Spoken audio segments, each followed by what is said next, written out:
안녕하세요. 이번 가위바위보 버블 장르를 출시한 베네딕트 0724입니다. 문제를 요약하면 가위바위보가 그려진 카드 N개가 레이어되어 있고 여기서 버블소트와 유사한 시행을 T번 진행했을 때 최종 배열을 구하는 문제입니다. N과 T의 제한이 매우 크기 때문에 우 NT 해법으로는 문제를 해결할 수 없고 더 빠른 풀이를 찾아야 합니다. 가위바위보 3가지 카드가 모두 있는 문제를 풀기 전 가위바위보 중 2가지 종류의 카드만 있는 경우에 문제를 풀어봅시다. A와 B가 있고 A는 B를 이기는 카드라고 가정해봅시다. A 카드보다는 B 카드들의 움직임에 주목해야 합니다.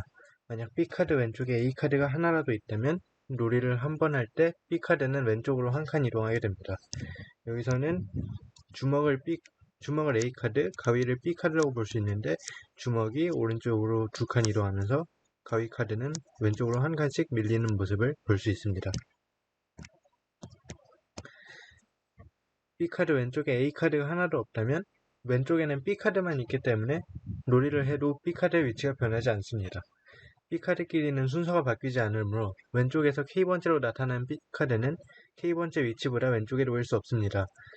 따라서 T번의 시행 후 Y번째 위치에서 K번째로 나타나는 B카드의 최종 위치는 T번 동안 왼쪽으로 가는데 K번째보다 왼쪽으로 갈 수 없기 때문에 max I-t K가 됩니다. 이렇게 각 B카드를 빈 공간에 채운 다음에 남은 공간에 A카드를 채우게 되면 우 N의 문제가 해결됩니다. 3가지 종류의 카드가 모두 등장할 경우 위의 방법을 그대로 사용할 수는 없습니다. 하지만 간단한 아이디어를 이용하면 위의 방법을 비슷하게 적용해서 3가지 종류의 카드가 모두 있더라도 문제를 해결할 수 있습니다. 앞에서부터 카드를 보면서 가위바위보 중 몇 가지 종류의 카드가 나타나는지 셉니다. 현재 배열에서 3가지 종류의 카드가 모두 등장하는 순간 배열을 분리합니다. 즉, 분리된 배열에는 마지막 배열을 제외하면 정확히 2종류의 카드만 나타나게 됩니다. 여기서는 가위와 바위가 모두 나타나는데 보가 새롭게 등장했으므로 여기서 보 앞에서 끊어주고, 여기서는 보와 가위가 모두 등장했는데 주먹이 또 나타났으니까 주먹 앞에서는 끊어줍니다. 이렇게 분리된 배열 중 마지막 배열은 한 가지 종류의 카드만 등장할 수도 있고 여기 가위가 있다면 2가지 종류의 카드가 모두 나타날 것입니다. 첫 번째 관찰은 첫 번째 시행에서 분리된 배열들 사이에서 카드가 바뀌지 않는다는 것입니다. 분리된 배열에 카드 A와 B가 있다고 가정해봅시다. 이때 A 카드가 B 카드를 이깁니다. 분리된 배열에 A 카드와 B 카드가 모두 있기 때문에 만약 맨 오른쪽에 B 카드가 있다 하더라도 A 카드가 B 카드들을 이기면서 앞으로 오게 됩니다. 그래서 분리된 배열에서 마지막 카드는 항상 A이고 첫 번째 시행이기 때문에 분리된 배열 다음으로 오는 카드는 반드시 C 카드입니다. 그래서 A 카드가 B 카드를 이기니까 A 카드는 C 카드에게 집니다. 그래서 여기서는 교환이 일어나지 않습니다. 계속되는 시행에서도 분리된 배열들 사이에서 카드가 바뀌지 않습니다. 분리된 배열의 마지막 카드는 아까처럼 계속 A이고 다음으로 오는 배열에는 C가 포함됩니다. C가 포함되는 경우 CA가 있거나 CB가 있거나 마지막 배열이라서 C만 있는 경우가 있는데 만약 CA거나 C가 있다면 A랑 A가 만나도 교환되지 않고 A랑 C가 만나도 교환되지 않으므로 이 둘 사이에서는 교환이 일어나지 않습니다. 그 다음은 A가 있고 다음 배열에 C와 B가 있는 경우인데 이 배열이 A와 B를 모두 포함하기 때문에 뒤에 배열의 앞 글자는 원래 C였고 C가 B한테 지기 때문에 B가 왼쪽으로 오지 않고 C는 이 자리를 유지합니다. 그래서 이 배열과 이 배열의 교환이 일어나지 않습니다. 따라서 분리된 배열 사이에서 교환이 절대 일어나지 않으며 각각의 배열에는 2가지 종류의 카드만 있기 때문에 2가지 카드만 있을 때 해법을 그대로 적용할 수 있습니다. 배열을 분리할 때 오로 n, 각각의 분리된 배열에서 문제를 해결할 때 오로 n의 시간이 들리기 때문에 최종적으로 O n의 문제를 해결할 수 있습니다. 비슷한 관찰을 적용하면 배열에서 오른쪽으로 이동하며 현재 카드와 카드의 개수를 관리하거나 연결 리스트를 이용해서 문제를 푸는 방법도 존재합니다. 두 풀이 모두 ON의 문제를 해결할 수 있지만 아이디어가 본풀이와 크게 다르지 않기 때문에 여기서 자세히 소개하지는 않겠습니다.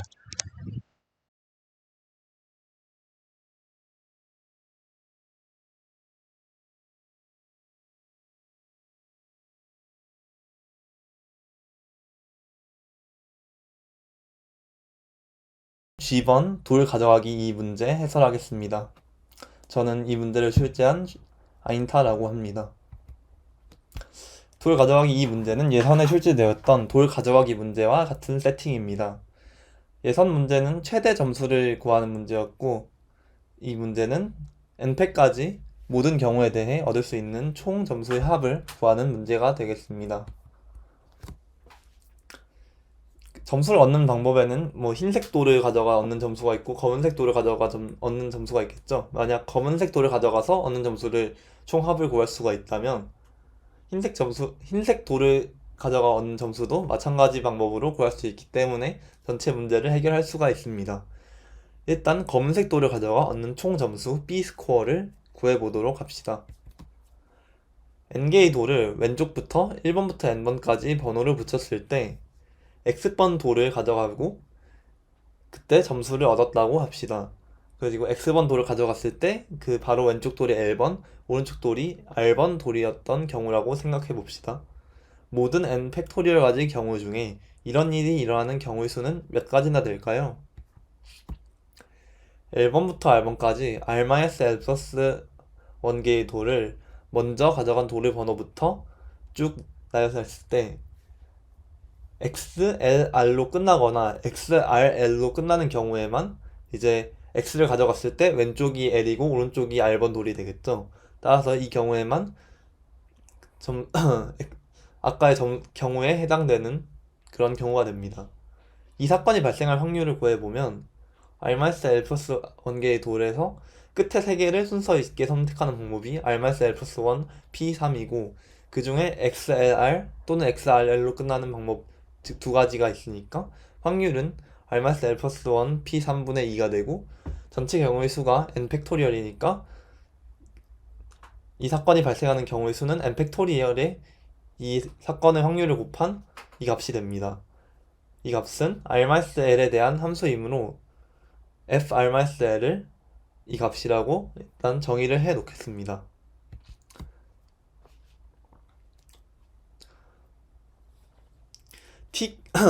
두 흰색 돌 L번 돌과 R번 돌에 대해서 어떤 검은색 돌을 가져갈 때 왼쪽이 L번, 오른쪽이 R번 돌이어서 그렇게 얻는 점수의 총합을 생각을 해보면 그 사이에 어떤 검은색 돌에 대해서도 fR-L 가지가 나오니까 fR-L에다가 두 흰색 돌 사이에 있는 검은색 돌의 무게의 합을 곱한 것이 그 흰색 돌 L번과 R번에 대해 양옆의 돌이 L번과 R번이어서 점수를 얻는 그 점수의 총합이 됩니다. 따라서 TK를 첫 K개 돌 중에 검은색 돌의 무게의 합이라고 하면 이렇게 얻는 점수의 총합은 FR-L 곱하기 TR-TL이 된다고 사실을 알 수가 있고 모든 LR에 대해 이 값을 더하면 이제 B스코어가 되니까 B스코어는 FR-L 곱하기 TR-TL들의 총합이 됩니다. 이 식을 이제 R-L을 고정해서 다시 써보면 R-L이 I일 때 그 TR-TL들의 합 이걸 GI라고 하면 모든 i에 대해 fi, gi들의 합을 구하면 이제 B스코어가 되겠죠. 따라서 모든 i에 대해 gi, 즉 모든 흰색인 L번 돌과 R번 돌에 대한 그 사이에 있는 검은색 돌의 무게 합을 구하면 이제 B스코어를 계산을 할 수가 있다는 사실을 알 수 있습니다.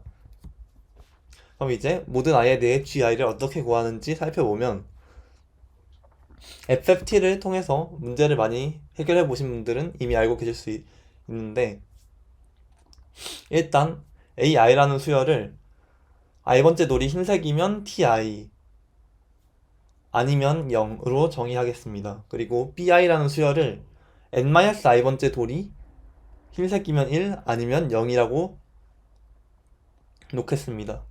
그럼 이와 같이 정의된 수열 A와 B에 대해 두 수열의 컨볼루션을 구하면, 즉 CI는 J 플러스 K는 I인 두 JK에 대한 AJBK의 합으로 정의된 수열 C를 계산을 했을 때 이제 GI는 CN 플러스 I에서 CN 마이너스 I를 뺀 값이 됩니다. 이것은 수식을 전개해 보시면 알 수가 있습니다.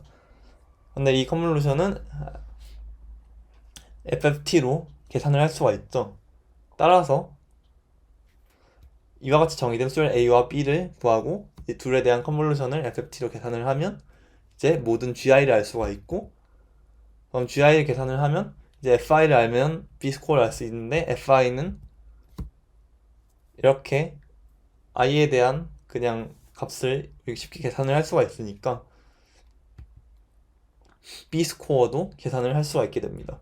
그럼 B 스코어를 계산을 했으면 이제 뭐 동일한 방식으로 정의된 흰색을 가져가서 얻는 점수인 W 스코어도 계산을 할 수가 있고, 그럼 B 스코어와 W 스코어를 더하면 이제 전체 n패까지 경우에 대한 얻는 모든 점수의 합을 계산할 수가 있게 됩니다. 모듈러가 NTT를 사용할 수 있는 소수이므로 NTT를 사용하면 좀 더 빠르고 실수 오차가 없게 답을 계산할 수도 있습니다. NTT 또는 FFT를 사용하니까 시간 복잡도는 n로그 n 시간이 됩니다.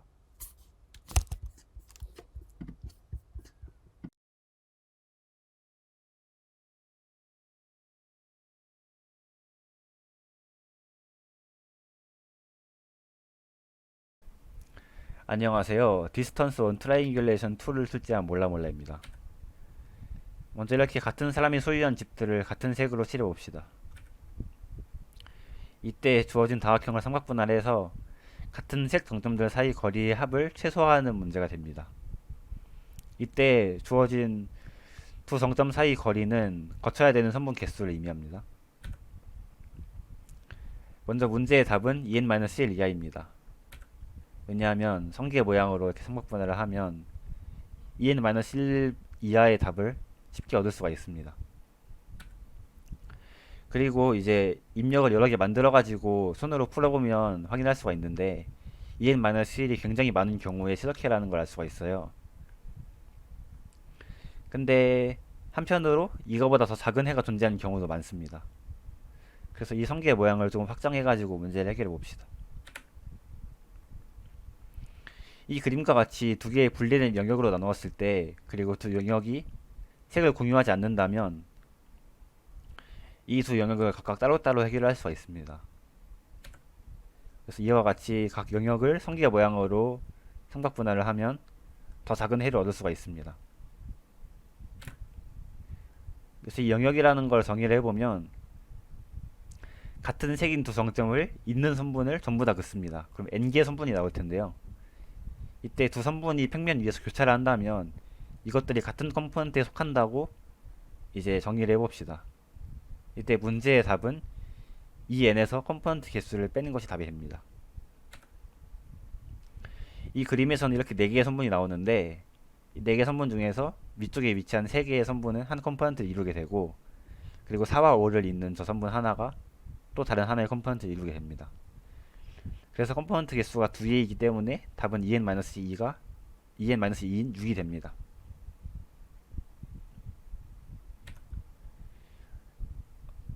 각 컴포넌트를 이렇게 성계 모양으로 삼각분할을 했을 때 2n은 마이너스 컴포넌트 개수짜리 답은 구할 수가 있습니다. 그래서 이게 최적이려면 이제 이거보다 더 작은 해가 존재하지 않는다는 걸 보여야 될 텐데요. 이것을 한번 증명해 봅시다. 그래서 갑작스럽지만 새로운 문제를 생각을 해봅시다. 이제 2n개의 정점이 있는데 도로가 하나도 없는 상태에서 시작을 해가지고 도로를 적당히 추가를 해서 같은 색을 갖는 두 정점끼리 연결되도록 하려고 합니다. 이때 추가해야 되는 도로는 최소 몇 개일까요? 이 그림에서는 빨간색 정점은 빨간색 정점끼리, 파란색은 파란색끼리, 초록색은 초록색끼리, 노란색은 노란색끼리 연결이 되어 있어야 됩니다. 이것은 스패닝 트리보다 약한 조건이니까 사이클이 있을 수가 없고 답은 포레스트 형태가 됩니다. 그리고 이와 같이 파란색 선분과 빨간색 선분이 교차하는 경우를 생각해 보면요. 이때 4개의 정점은 다른 컴포넌트에 있을 수가 없습니다. 그래서 같은 컴포넌트에 있어야 되고, 즉 이 그림에서 1번, 2번, 3번, 6번, 7번, 8번 정점은 전부 같은 컴포넌트에 속히게 됩니다. 그리고 4번, 5번 정점도 이제 문제의 정의상 같은 색인 두 정점은 이어져 있어야 되니까 같은 컴포넌트에 속히게 되겠죠.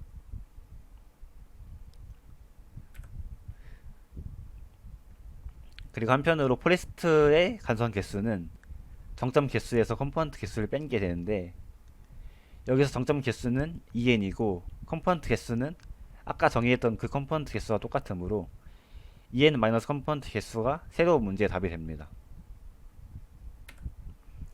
그래서 이 새로운 문제와 원래 문제의 관계를 생각해 볼 건데, 새로운 문제의 답은 원래 문제의 답보다 항상 작거나 같아요. 왜냐하면 원래 문제에 해가 있을 때 그때 최단 경로에 포함된 간선들을 전부 다 모으면 그것만으로 새로운 문제를 풀 수가 있기 때문입니다. 그래서 정리를 해보면 2n 마이너스 컴포넌트 개수가 새로운 문제의 답인데, 이것은 원래 문제의 답보다 작거나 같으니까 원래 문제의 답은 2n 마이너스 컴포넌트 개수보다 크거나 같은데, 그런데 아까 구하는 것이 정확히 2n 마이너스 컴포넌트 개수짜리 답이니까 결국 이것이 최적해라는 걸 볼 수가 있습니다. 그래서 컴포넌트를 나누는 예시를 한번 살펴보면, 뭐 이와 같이 n은 6짜리 이제 예제가 있다고 할 때 이렇게 6개의 선분을 그린 다음에 이 선분이 교차하는 것들을 한 컴포넌트로 묶어주면 됩니다. 이제 한 컴포넌트에 속한 정점들의 번호가 항상 인접할 필요는 없다는 것에 조심을 해주시면 됩니다. 이 컴포넌트를 나이브하게 나누면 그 5n 제곱으로 이 문제를 해결할 수가 없는데요. 그래서 이 문제를 풀기 위해서는 이걸 빠르게 나누는 방법을 찾아야 됩니다. 근데 이 방법이 굉장히 여러 가지가 있고, 스택을 사용하는 방법, 그리고 DFS, 뭐 해싱을 사용하는 방법 등이 있는데, 여기서 특이하면서 가장 코딩이 간단한 해싱 풀이를 소개하고자 합니다. 그래서 먼저 n개의 색에다가 각각 0부터 264승 빼기 1 사이 그 랜덤한 수를 이렇게 지정을 해가지고 이걸 각각 x1, x2, xn이라고 해봅시다. 그래서 이렇게 되는데, 먼저 1번 정점이랑 2n번 정점 사이 간선에다가 0을 적어줍시다. 그 다음에 시계 방향으로 한 바퀴 돌면서 다음 작업을 할 건데, 새로 만나는 정점의 색이 C라면 이전 간선에 적힌 수에다가 XC를 XY 해가지고 새로운 간선에 적어줄 겁니다. 이걸 보면 1번 정점의 색이 1이니까 새로운 간선에는 X1이 적히게 되겠죠. 그리고 그 다음에는 2번 정점의 색이 1이니까 새 간선에는 X1이랑 X1을 XY 했으니까 0이 적히게 됩니다. 근데 여기서 한 가지 특이한 점이, 만약에 두 간선에 적힌 수가 같다면 두 간선 사이 정점들은 그 밖에 속한 정점들과 색이 전혀 겹치지 않아요. 이건 증명할 수가 있고, 그렇기 때문에 이미 적었던 수를 한 번 더 적은 경우에 두 간선 사이 정점들을 한 컴포넌트로 묶어주면 됩니다. 그래서 여기서 보면 0을 지금 2번 적었으니까 0을 직전에 적은 것과 지금 적은 것 사이 이 정점들 1번과 2번 정점들을 같은 컴포넌트로 묶어주면 됩니다. 그 다음에 3번 정점 색이 2니까 x2를 적어주고, 그 다음 x2, x5, x3 쭉쭉쭉 가다가 이미 적었던 수를 한 번 더 적게 되면 그 사이 정점들을 다시 한번 묶어줍니다. 여기서 보면 이렇게 빨간색으로 적혀있는 이 8번과 9번 사이 간선과 4번과 5번 사이 간선이 지금 같은 값을 가지니까 이 두 간선 사이인 5, 6, 7, 8번 이제 정점을 한 컴포넌트로 묶어주면 됩니다. 이렇게 한 바퀴를 돌고 나면 그리고 나머지 정점들을 한 컴포넌트로 묶어주면 됩니다. 그래서 아직 안 묶여있는 3번, 4번, 9번, 12번을 이렇게 한 컴포넌트로 묶어주면 컴포넌트를 묶는 것이 완료가 됩니다. 이 문제는 특히 역추적을 할 때 조심해야 되는데요. 이 문제가 무조건 2n-3기의 간선을 출력을 하도록 요구를 하고 있기 때문에 실제로 최단 경로에 들어있지 않은 쓸모없는 간선들도 억지로 추가를 해줘야 됩니다. 그래서 이것은 컴포넌트를 구하면서 자연스럽게 처리를 할 수가 있습니다. 따라서 시간 복잡도는 OLlog n 혹은 ON에도 해결할 수가 있습니다.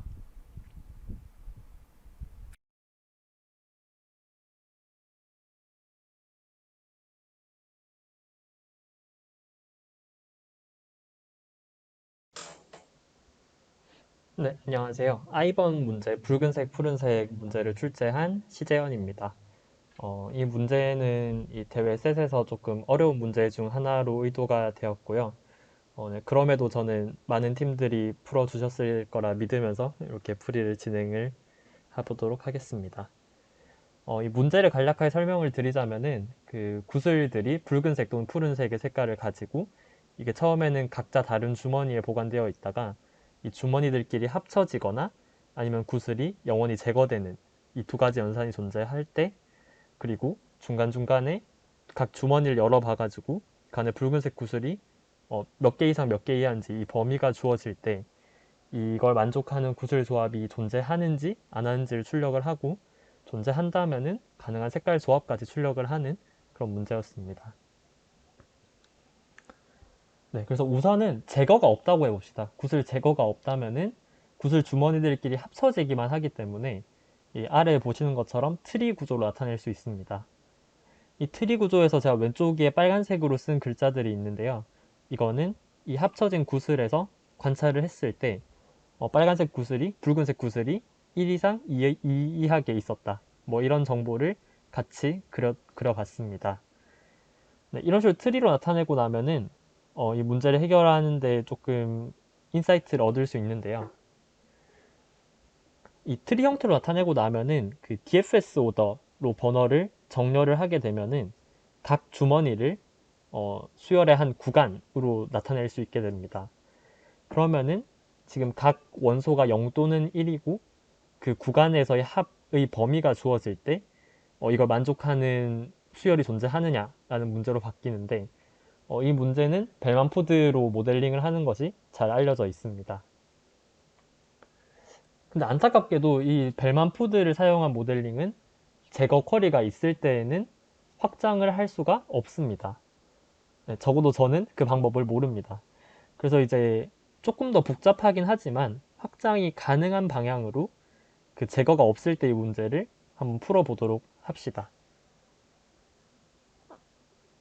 그래서 이제 그 방법을 생각을 하기 위해서 뭔가 이제 간단한 관찰을 하나를 하면은 이제 붉은색이면은 xi를 1, 푸른색이면은 xi는 0으로 이제 이런 변수들을 생각을 하고 왼쪽에 나타내는 그림을 그냥 x들의 부등식으로 이렇게 나타낼 수 있게 되는데요.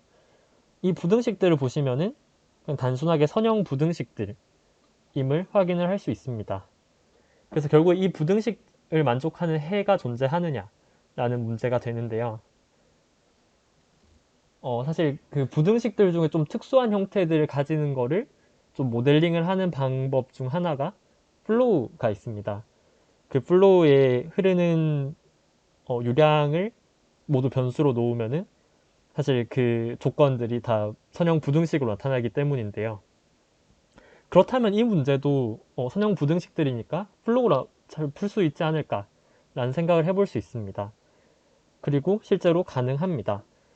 어떻게 하냐면은 아까 위에서 얘기한 그 트리 구조를 거의 그대로 활용을 하면 되는데요. 어떻게 할 거냐면은 그 각 리프에 유량을 흘려줄 건데, 그 구슬이 붉은색이면은 1의 플로우가, 푸른색이면 0의 플로우가 흐르도록 이제 플로우 그래프를 만들 거예요. 이제 그러고 나면은 그 위에서 적절하게 플로우의 상한과 하한을 주면은 이 문제를 정확하게 똑같이 모델링 할 수 있다는 걸 알 수 있는데, 이제 그림으로 보시면 좀 더 이해하기 편합니다. 이 왼쪽에 나타낸 그림을 오른쪽처럼 모델링을 한 건데요. 보시면은 소스에서 각 리프 노드로 0 또는 1의 플로우가 흐르도록 구성을 했고요. 그리고 이제 여기서 1, 3번 구슬이 있는 주머니를 살펴보시게 되면은 여기에서 1개 이상 2개 이하여야 한다 라는 조건을 그 위쪽으로 가는 간선에서 용량이 그 흐르는 플로우가 1 이상 2 이하여야 된다라는 조건으로 바뀐 것을 볼 수 있게 됩니다. 네, 근데 보통 플로우 문제는 이제 상한만 존재하게 되는데 이렇게 하한도, 플로우의 하한도 존재하는 문제를 이제 보통 LR 플로우라고 하고 LR 플로우로 모델링을 해서 문제를 푸는 방법은 뭐 검색해 보시면 많이 나오기 때문에 여기선 설명을 생략하도록 하겠습니다. 네, 그러면 이제 이번 쿼리가 없는 경우에는 저렇게 LR 플로우로 모델링을 해서 그냥 플로우를 풀면은 이제 답이 존재하는지 안 하는지를 알 수 있는데요. 이제 제거 쿼리가 있을 때를 모델링을 해야 됩니다. 이제 이 경우에는 어떻게 할 거냐면은 이제 밑에 보시는 것처럼 1, 3번 구슬이 있는 주머니에서 3번 구슬이 사라졌다 라고 하면은 그 부모 노드에 3번 구슬이 사라진 상태를 생성을 해주고, 그때 사라진 구슬이 뭔지를 알기 위해서 사라진 구슬인 3번 구슬 리프 노드에서 그 사라진 시점으로 가는 간선을 이렇게 하나를 이어 보겠습니다. 이제 이런 식으로 표현을 하게 되면은 여기서 이제 플로우를 어떻게 구성을 하면 될지가 조금 감이 올 수도 있는데요. 아까와 다른 점은 이번에는 소스에서 각 리프 노드로 갈 때 아까는 그냥 용량이 1인 간선을 이어줬는데 이번에는 무조건 플로우가 1이 흐르는 이런 간선을 이어주도록 할게요. 그리고 아까 3번 구슬이 없어지는 시점으로 이어준 간선이 있었는데 그 간선은 용량이 1이게끔, 즉 0 이상 1 이하의 플로우가 흐르게끔 이렇게 모델링을 해주겠습니다. 이 나머지 1, 2, 4번 구슬 같은 경우에는 끝까지 안 없어졌기 때문에 뭐 싱크에서 없어졌다 라고 생각을 해서 싱크로 이렇게 0 이상 1 이하의 간선을 이어주도록 하겠습니다. 네, 이렇게 되면은 제가 주장하고자 하는 바는 이렇게 되면은 똑같이 LR 플로우로 모델링을 할 수 있다 라는 거를 설명을 드리려고 하는데요. 이제 그걸 살펴보기 위해서 실제로 3번 구슬로 들어온 플로우가 어떻게 움직이는지를 한번 살펴보도록 할게요. 그래서 이제 3번 구슬로 들어온 플로우가 아까 새로 만들어준 그 녹색 간선을 타고 이동을 하는 경우가 있을 거고, 그렇지 않고 기존에 있는 트리 간선들만 사용을 해서 부모로 이렇게 이동을 하는 두 가지 경우가 있을 겁니다. 이제 두 가지 경우를 실제로 어떻게 흐르는지 살펴보면은 3번 구슬로 들어온 플로우는 이제 왼쪽처럼 그 새로운 간선을 타고 이동을 해서 저렇게 흐를 수도 있고, 아니면은 기존에 있는 간선들만 사용해서 이동을 할 수도 있습니다. 근데 이 두 개의 차이점을 살펴보면은 원래는 1번 구슬이 있는 주머니, 1, 2, 4번 구슬이 있는 주머니를 거쳐서 갔는데 오른쪽에 보시면은 그 3번 구슬이 있는 주머니와 1, 3번 구슬이 있는 주머니도 같이 거쳐가는, 정확하게는 그 주머니의 위쪽으로 연결된 간선을 거치게 되는 것을 확인할 수 있습니다. 즉, 이 새로운 간선을 타고 안 타고의 차이는 정확하게 3번 구슬이 있는 주머니 위쪽 간선을 지나냐 안 지나냐로 바뀌게 된다는 것을 알 수 있습니다. 이게 무슨 말이냐면은 그 정확하게 3번 구슬이 있는 주머니에서만 차이가 나기 때문에 아까 보여드린 그 그래프에서 물음표로 표시되었던 그 용량들을 잘 정의를 해주면은 원래 문제가 나타내던 L 이상 H 이하다 라는 조건을 잘 표현을 할 수 있다 라는 얘기가 됩니다. 즉 정리를 하자면은 이제 붉은색 구슬이 원래는 L개 이상 H개 이하개였다 라는 조건을 거기에서 이제 무조건 흐르는, 그 간선에 무조건 흐르는 플로우도 있을 거고, 어떤 구슬이 이제 푸른색일 때만 뭐 흐르는 플로우 뭐 이런 것들이 있을 건데, 이제 그런 걸 잘 따지면은 뭐 L'개 이상 H'개 이하라는 조건으로 적절히 변형을 할 수 있고, 이제 그거를 실제 용량에다가 써서 LR 플로우로 모델링을 할 수 있다는 사실을 알 수 있습니다. 그렇게 해서 이제 LR 플로우를 만족하는 해가 존재한다면은 그 새로 만들어준 그 간선들의 용량이 흐르는지 안 흐르는지를 사용을 해서 그 각 구슬이 붉은색인지 푸른색인지도 같이 출력을 할 수 있게 됩니다. 네, 이렇게 문제를 해결하실 수 있습니다. 감사합니다.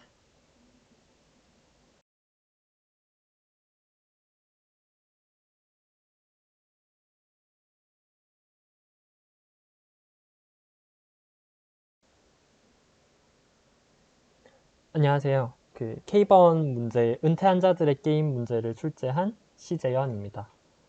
이 문제도 제가 낸 다른 문제랑 마찬가지로 이 셋에서 조금 어려운 문제 중 하나로 저희가 의도를 한 문제입니다. 문제 설명을 간략하게 하자면은 이제 격자판 K개가 주어지고 이 격자판에 적절한 조건을 만족하는 경계가 쳐져 있을 때 이제 두 명, 재현이와 덕인이가 게임을 하는데 재현이는 선수로 게임을 시작을 해서 각 말을 오른쪽으로 한 칸 움직여야 되고 덕인이는 후수로 시작을 해서 그 각 K개의 말 중 하나를 선택을 해서 아래로 한 칸 움직여야 되는데 이때 경계를 벗어나지 않고 움직일 수 있는 말이 없는 사람이 지게 되는 게임입니다. 이 게임에서 누가 이기게 되는지를 출력하는 문제였습니다. 네, 이 문제를 푸는데 가장 핵심적인 아이디어는 굉장히 뜬금없긴 한데요. 여기 적혀 있는 대로 세로 길이, 가로 길이가 모두 2 이상인 판을 하나 골라서 마지막 행과 열을 동시에 삭제를 해도 게임의 결과는 같다 라는 관찰입니다. 위에 그림에서 보시듯이 이렇게 두 개의 판을 가지고 게임을 할 때 첫 번째 판에 마지막 행과 마지막 열을 이렇게 가리고 나면은 이 기역자 모양의 판과 오른쪽 원래 있던 판이 존재하게 되는데요. 이 상태에서 게임을 해도 누가 이기는지는 변하지 않는다 라는 얘기입니다. 그래서 이 사실을 증명을 해볼 건데요. 이제 원래의 상태, 그러니까 마지막 행과 열을 삭제하지 않은 상태에서 재현이가 이기는 상태였다고 해봅시다. 그 말은 덕인이가 어떤 전략을 가지고 있든 간에 재현이가 이길 방법이 있었다는 의미이겠죠.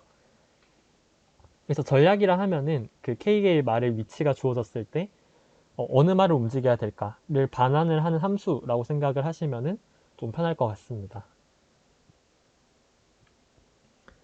이제 그 아까 마지막 행과 열을 하나를 골라서 없앤다고 했는데 일반성을 잃지 말고 그 첫 번째 판에서 마지막 행과 열을 없앴다고 해봅시다. 이제 이 상태에서도 재현이가 이길 수 있음을 보이면은 좋겠는데요. 그러면 이제 재현이가 이제 없어진 판에서도 전략을 하나를 세워야 되는데 어떻게 세울 거냐면은 기존 전략을 그대로 사용을 할 겁니다. 이 그대로 사용을 한다는 게 아까 판에 있는 말의 위치들이 주어졌을 때 어느 말을 움직여야 되는지 내뱉는 함수라고 했는데 그 함수를 거의 똑같이 사용을 하는 거죠. 대신 첫 번째 판에서는 마지막 행과 열에 해당하는 정의역이 이제 사라지게 되는 거죠. 그래서 이 전략은 그 원래 마지막 행과 열이 있었을 때는 무조건 이기는 전략이었기 때문에 없어도 대부분의 경우에 뭔가 재현이가 이 전략으로 이길 수 있을 거라는 생각이 듭니다. 근데 한 가지 문제가 생기죠. 이제 원래 왼쪽 판에서는 그 마지막 행과 열이 있었기 때문에 이제 게임을 진행하다 이런 상태가 되었을 때 재현이의 기존 필승 전략은 여기서 1번 말을 움직이는 게 필승 전략이야 라고 반환을 할 수도 있겠지요. 근데 실제로는 지금 마지막 행과 열이 없기 때문에 그쪽으로는 이동을 할 수가 없게 됩니다. 그래서 이 경우에만 이제 재현이가 이길 수 있는 다른 방법이 있음을 보이면은 이제 전체에서 그냥 모든 경우에서 재현이가 이기는 방법이 그대로 존재한다 라는 것을 증명을 할 수 있게 됩니다. 그래서 여기에서는 재현이가 이기는 방법이 무엇인가를 생각을 하기 위해서 이 행과 열을 다시 복원을 해봅시다. 이제 복원을 하면 이렇게 되는데 여기에서는 원래 행과 열이 있었던 상태에서는 이게 필승 전략이었기 때문에 지금 그 필승 전략만을 사용해서 이 상태에 왔다는 거는 그리고 이 상태에 와가지고 그 필승 전략이 1번 말을 움직여야 된다 라는 거를 반환을 했다는 얘기는 여기 이 상태에서 재현이가 1번 말을 움직여도 재현이가 이기는 상태라는 말이 됩니다. 즉 이렇게 바꾸더라도 재현이가 이기는 상태라는 겁니다. 그 말은 이제 덕인이의 차례인데 덕인이가 어떤 말을 움직이더라도 재현이가 이기는 상황이라는 얘기겠죠. 지금 이 상황에서는 사실 이번 판에서 말을 움직일 수 없기 때문에 덕인이가 무조건 1번 말을 움직여야 하는 것처럼 보이지만 뭐 실제로는 K개의 판이 존재할 수 있으니까 그 다른 판에서 사실 덕인이가 어떤 말을 움직이든 이제 재현이가 이기는 전략이 존재한다 라는 얘기가 됩니다. 근데 이제 덕인이가 어떻게 하더라도 재현이가 이기니까 덕인이가 특히 1번 말을 움직이는 선택을 하더라도 재현이가 이길 수 있다라는 얘기가 되겠죠.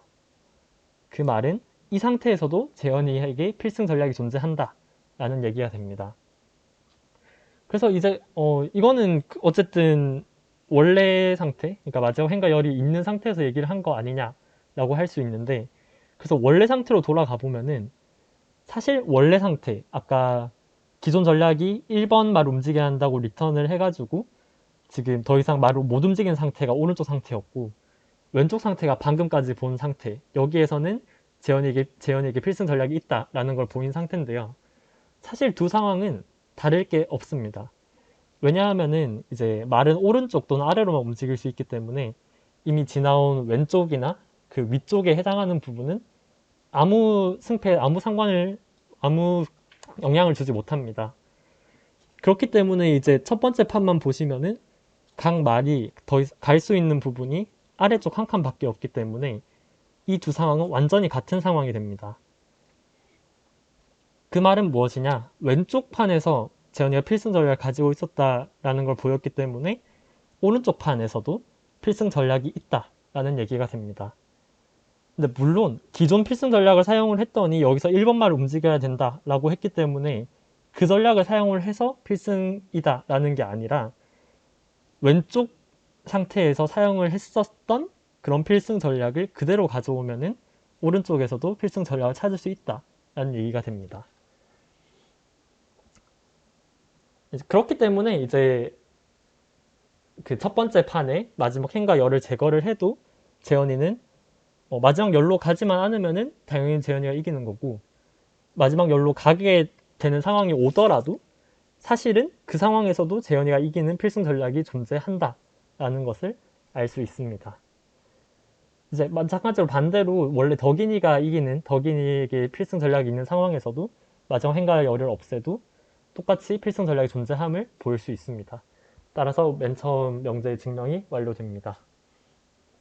그래서 이 명제를 가지고 어떻게 할 수 있느냐 하면은 KK 판을 계속 마지막 행과 열을 하나씩 없애면서 판을 다 축소를 할 수 있습니다. 그래서 아래에 축소되는 과정을 담았는데요. 이 판이 원래 4 곱하기 4짜리 판이었다가 마지막 행과 열을 없애고 나면은 3 곱하기 3짜리 기역자 모양의 판이 되고, 여기서 또 마찬가지로 마지막 행과 열을 가리고 나면은 이번에는 오른쪽 직사각형 1 곱하기 2짜리 직사각형이 남는 것을 알 수 있습니다. 그러니까 매번 이제 마지막 행과 열을 없앤다고 해서 항상 ni와 mi가 1씩 줄어드는 것은 아니고, 이제 이렇게 뭐 ni가 좀 팍 줄거나 mi가 확 줄거나 이런 경우가 있을 수 있습니다. 따라서 이렇게 트래킹을 하면서 마지막 행과 열을 계속 없애면은 결국에 ni가 1이 되거나 mi가 1이 되는, 즉 각 직사각형 형태의 그런 판으로 모두 만들어 줄 수 있게 됩니다. 이제 이렇게 1 곱하기 mi 또는 ni 곱하기 1의 형태로 모든 판을 다 축소를 하고 나면은 이제 누가 이기는지는 구하는 건 별로 어렵지 않은데요. 이제 1 곱하기 mi라고 하면은 덕이는 아무것도 못하고 재현이는 mi-1번의 기회를 얻는 거고, ni 곱하기 1이라고 하면은 재현이는 아무것도 못하는데 덕인이는 ni-1번의 기회를 얻는 거기 때문에 이 축소된 판의 크기 ni, mi를 이 각각의 합을 구해가지고 둘을 비교를 하면은 재현이가 이기는지 덕인이가 이기는지를 확인을 할 수 있습니다. 이제 물론 이렇게 지금 설명은 판을 직접 만들어서 마지막 행과 열을 가리는 식으로 진행을 했는데요. 실제로 판을 만들려고 하면은 이 ni, mi를 모두 더한 값만큼의 시간이 소요되게 되는데, 이제 이걸 실제로 만들지 않고 그 윗 경계와 아래 경계를 경로로 줬기 때문에 이 경로를 가지고 뭐 ni 플러스 mi에 비례하는 리니어한 시간의 알고리즘을 이제 생각을 해야 되는데요. 이건 여러 가지 방법이 가능한데, 그 경로를 이제 뒤에서부터 보면서 위에 설명한 방법, 마지막 행과 열을 없애는 거를 잘 시뮬레이션 하는 방식으로 구현을 하면은 리니어 타임의 문제를 해결할 수 있게 됩니다. 이 과정은 사실 별로 어렵지 않으니까 설명을 생략을 하도록 하겠습니다. 그리고 마지막으로 이제 그냥 누가 이기는지를 출력하는 문제뿐만 아니라 뭐 인터랙티브 문제로 이제 실제로 상대방이 무슨 말을 움직였는지 주어지면은 이 상태에서 내가 무슨 말을 움직여야지 이길 수 있는지 뭐 이런 문제 또한 효율적으로 푸는 방법을 생각할 수 있는데 사실 이 증명을 따라왔다면은 이것도 별로 어렵지 않으니까 한번 생각해 보시면은 재밌을 것 같습니다. 네, 이상으로 K번 문제 풀이를 마치도록 하겠습니다. 감사합니다.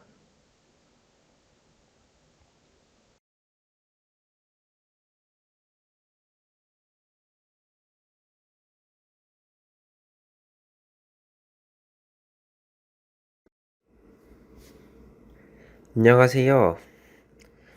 앨범 문제 make different 문제를 출제한 펑션 X입니다.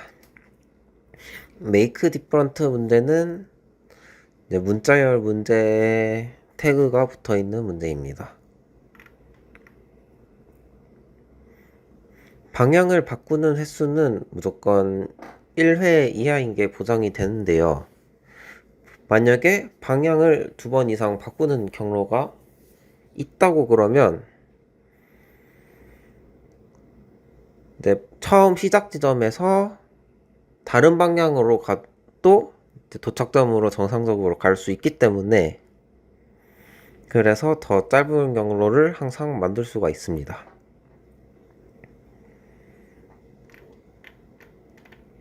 만약에 방향을 바꾸는 횟수가 무조건 1회 이하라면 시계 방향으로 갔다가 반시계 방향으로 가거나 반시계 방향으로 갔다가 시계 방향으로 가기 때문에 뭐 두 개 다 똑같은 방법으로 풀 수가 있으니까 시계 방향으로 움직이는 경로만 구해봅시다. 근데 시계 방향으로 움직이는 경로도 이제 두 가지 타입으로 나뉘는데 시작점과 끝점의 위치에 따라서 끝점이 시작점보다 시계 반대 방향에 있거나 아니면 시계 방향에 있거나 이렇게 두 가지 경로를 나눌 수가 있습니다. 먼저 도착점이 시작점보다 더 가서 끝나는 경우에는 방향을 바꾸는 지점이 무조건 한 가지만 나옵니다.